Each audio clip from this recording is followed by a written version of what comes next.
नमस्कार दोस्तों, एक नई लर्निंग के साथ हाजिर हूँ और आज की लर्निंग में एक ऐसी छोटी सी कंपनी को लेकर के हम लोग चर्चा करने की कोशिश करेंगे, जो कंपनी काफ़ी छोटी सी लिस्ट में आती है और मार्केट मिड कैप्स की कंपनी कह सकते हैं, स्मॉल कैप की कंपनी के तौर पे देखा जा सकता है। लेकिन जो कंपनी का कारोबार है, वो एक कहते हैं ना जो हम आमतौर की भाषा में कहते हैं कार्टून बॉक्स बना रही है, ऐसे ही कंपनी है। कैरुगेटेड बॉक्स बनाती है कंपनी।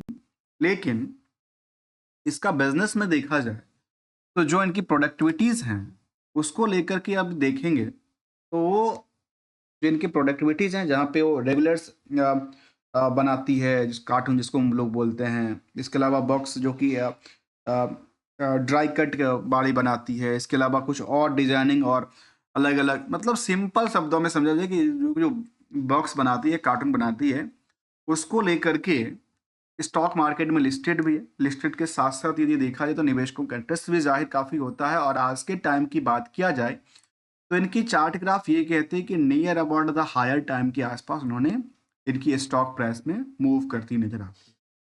इसके पीछे की हकीकत को जानने की कोशिश किया, तो समझ में आया कि कंपनी में भले ही कंपनी का 276 करोड़ की मार्केट कैप है। इसमें जो प्रमोटर का कंट्रोल है वो काफ़ी ज़्यादा है, करीब नियरली 75% के आसपास मानते हैं। कंपनी छोटी सी कंपनी डिविडेंड यील्ड भी कुल 56% के आसपास आंकड़ा देती है। आरओई, आरओसी की आंकड़ा भी 10 से लेकर 13% का आंकड़ा देती है। जो बुक वैल्यू है इसके मुताबिक आज के टाइम की प्राइस यदि देखा है तो 168% बढ़ चुकी है, जबकि इंटरेस्ट वैल्यू 139 रुपए के आसपास, जो कि बुक वैल्यू से स्ट्रॉन्ग की बात है। हायर टू हायर हमने जैसे कहा कि इनकी लगातार हायर टू हायर मूव पे चलती नजर आई है, जहां पे अर्निंग पर शेयर 10 रुपए कमाती भी है कंपनी और कंपनी में शेयर 1 करोड़ 58 लाख के मुताबिक देखा है तो 276 करोड़ की मार्केट कैप क्रिएट होती है, जिसमें 75% का कंट्रोल प्रमोटर के हाथ में था। और आते हैं, कोई प्लेज का सवाल नहीं था, लेकिन यदि डेट टू इक्विटी देखो तो ऑलमोस्ट डेट्स फ्री का आंकड़ा देती है। करंट रेशियो के नंबर थोड़ा सा हाई नहीं, बहुत ज़्यादा हाई की बात कहती है, वेरी हाई। तो क्या लगता है कि यहाँ पे जो एक नंबर हमने लिया है कंक्लूसिव डेटा को लेकर के, वो क्या कहती है? इसको एग्जाम्पल के थ्रू समझते हैं, क्योंकि हमने दो डेटा को हाईलाइट कर। एक है वो पार्ट जो कंपनी कहती है कि हमने 100 रुपए की नियरली प्रॉफिट बुकिंग किया, कमाई है, सेविंग किया है, और आज के टाइम में इनकी मार्केट में 257 रुपए के क्या हैं, उधार लगे हुए हैं, जिसको आउटस्टैंडिंग कहते हैं। और जहां पे रिस्क फैक्टर है वो लास्ट 12 महीने के डेटाबेस के मुताबिक चल रही है। कंपनी 1996 में बनी थी। कंपनी का नाम था वर्थ पेरिफेरल्स लिमिटेड, जो कि does manufacturing and the sale of the corrugated box की लेकर के बात कहती है। और इसको मार्केट में यदि इनकी फाइनेंशियल पोजीशन को तरफ देखा जाए, तो ईयर ऑन ईयर बेसिस का जो ग्रो रहा है, वो ग्रो इस अकॉर्डिंगली चलती जा रही है। थोड़ा सा 24 में आकर के डिक्लाइनिंग मोड देखने को मिला, जिसकी वजह से देखा कि करीब 19% से लेकर के करीब 12-13% तक की नेट इनकम सोर्स में गिरावट दर्ज कर जा। क्वार्टरली डेटाबेस के मुताबिक देखा जाए तो कंपनी जो पीरियड है उसमें लगातार अपनी परफॉर्मेंस को बेटर करने में लगी है, जहां पे ये देखा गया करीब 15% से लेकर के और 11% तक वायो वाई के मुताबिक। और सेम स्ट्रक्चर लगता है कि नियरली उसका हाफ यदि 5% के आसपास आंकड़ा देखा जाए तो क्यू और क्यू के मुताबिक भी दर्ज करती दिखती है, इसके मुकाबले और इसके मुकाबले की बात किया जाए तो। अगली कड़ी कहता है कि लास्ट 12 महीने की डेटाबेस के मुताबिक क्या स्ट्रक्चर है कंपनी। तो लास्ट 12 महीने में कंपनी का स्ट्रक्चर ऐसा दिखता है कि इनका जो सेल्स का आधार रहा है वो लगातार परफॉर्मेंसेबल रहा है और 255 करोड़ तक की टर्नओवर क्रिएट करती है, जो कि इससे पहले भी 200-300 करोड़ तक के आसपास क्रिएट कर चुका है। ऑपरेटिंग प्रॉफिट मार्जिन में डिक्लाइनिंग दर्ज करती है comparison to the year on year, पुराना ओल्ड ईयर के बेसिस पे। और साथ में यदि देखा जाए तो इंटरेस्ट की बर्डन कंपनी के पास बहुत ज़्यादा नहीं है, लेकिन H1 के डेटाबेस के मुताबिक देखा जाए तो जो डेटा है उनका वो लगातार डिक्लाइनिंग क्या है, ऑपरेटिंग मार्जिन की बात क्या।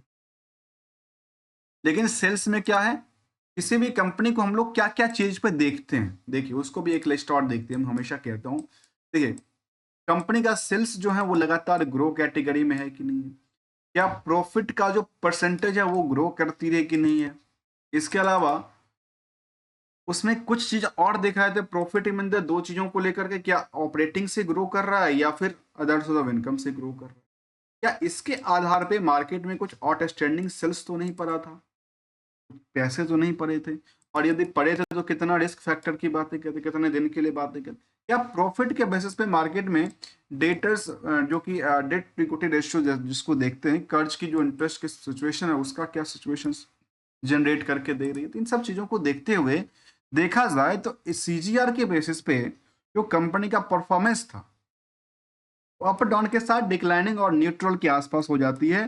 प्रॉफिट भी नियर अबाउट द एवरेज के आसपास रहती है। स्टॉक प्राइस नियरली देखा है तो सीजीआर का एक साल में 34% तक ग्रो करती है। रिटर्न ऑन इक्विटी भी लगातार बेटर कर रही है और ओवरऑल बिजनेस से कंपनी 7% की सेविंग कर पाती है, जो पूरे बिजनेस जहां पे source plus other source of income include कर दिया जाए तो। यदि कंपनी की रिस्क फैक्टर को देखा जाए तो रिस्क फैक्टर्स के लिए 2 महीने की टाइम फ्रेम की बातें कहती है। और जो 2 महीने के रिस्क फैक्टर में कितने परसेंटेज का रिस्क थी कंपनी को लेकर के? 257% का रिस्क था from the part of the profit के बेसिस। यदि रिस्क फैक्टर को देखा जाए तो उसके मुताबिक हमने देखा है कंपनी लगातार कर्ज को पे आउट कर रही है। इसको कहते हैं improving the balance sheet also. कर्ज को पे आउट कर रही है तो कहां से कर रही है? तो यहाँ पे देखा गया कि फिक्स एसेट्स में कुछ डिक्लाइनिंग है तो हो सकता है इन्होंने डिप्रिसिएशन बुक किया हो। दूसरी पड़ाव में देखा गया कि कंपनी में जो अदर एसेट्स है वो लगातार बिल्डअप होती नजर आती है, तो वेटेज बढ़ती नजर आती है। इसको लेकर के जब हमने देखा कि आखिर इसमें जो परसेंटेज हुआ उसको लेकर के सेल्स के आधार पे देखा गया तो करीब 17% की मार्केट में आउटस्टैंडिंग थी और प्रॉफिट के बेसिस पे देखा गया तो 257% की आउटस्टैंडिंग थी। यदि पीयर्स की कंपैरिजन करके देखा जाए जो कि सेम सेक्टर की कंपनियां हैं, जिसमें कि ईपीएल हमने कल ही स्टडी किया था, इससे पहले भी हमने काफी पहले स्टडी किया था, इनकी परफॉर्मेंस लेवल आप मेरी वीडियो में जाकर के देख सकते हैं। ये इनकी परफॉर्मेंस लेवल काफी गजब का रहा है पिछले कुछ पीरियड में, 8-9 महीने के दौरान की बात किया जाए तो। अभी हम इस पे स्टडी कर रहे हैं वर्थ। इसमें देखा गया कि इनमें अभी भी निवेशकों का जो क्राउड है वो बहुत ज्यादा नहीं है, कम का क्राउड की बात कहती है। छोटी सी कंपनी है और छोटी सी कंपनी में जो फाइनेंशियल पोजीशन की फंडामेंटल स्ट्रेटजी कहता है कि इनको फेवरेबल करने वाले केवल एक बातें शामिल करता है, डेट्स फ्री को लेकर। बाकी इनको नेगेटिव इंपैक्ट डालती है। मुझे लगता है कि नेगेटिव इंपैक्ट कोई बड़ा फर्क नहीं पड़ता, यही इनका रिस्क है।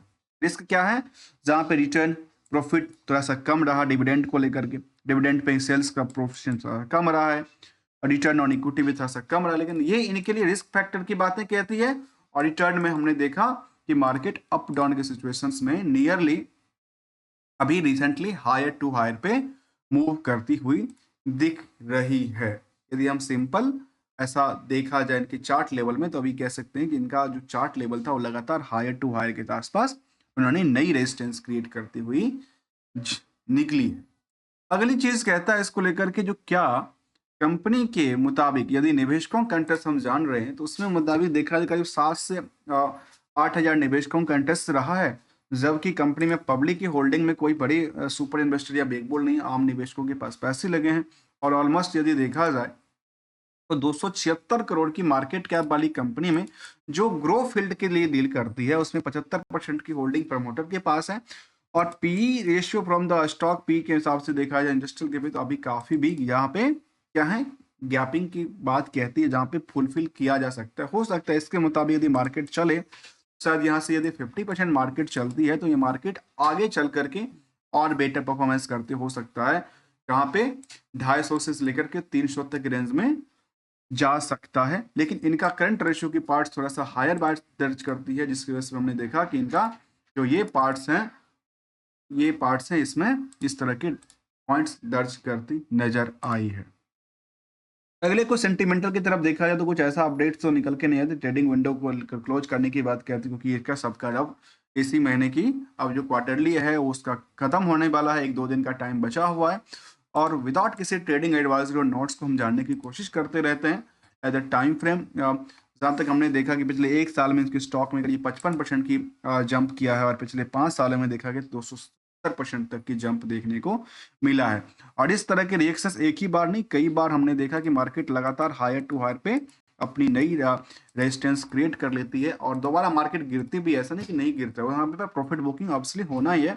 ट्रेंडिंग के मुताबिक जो अपनी ट्रेंडिंग में प्रॉफिट बुकिंग करते हैं उनके लिए प्रॉफिट बुकिंग का सिलसिला चालू हो जाता है और जो रखने के अप ट्रेंड में रखते हैं उनके लिए वो अगले कदम के लिए सस्टेनेबिलिटी की बात कहती नजर आती है।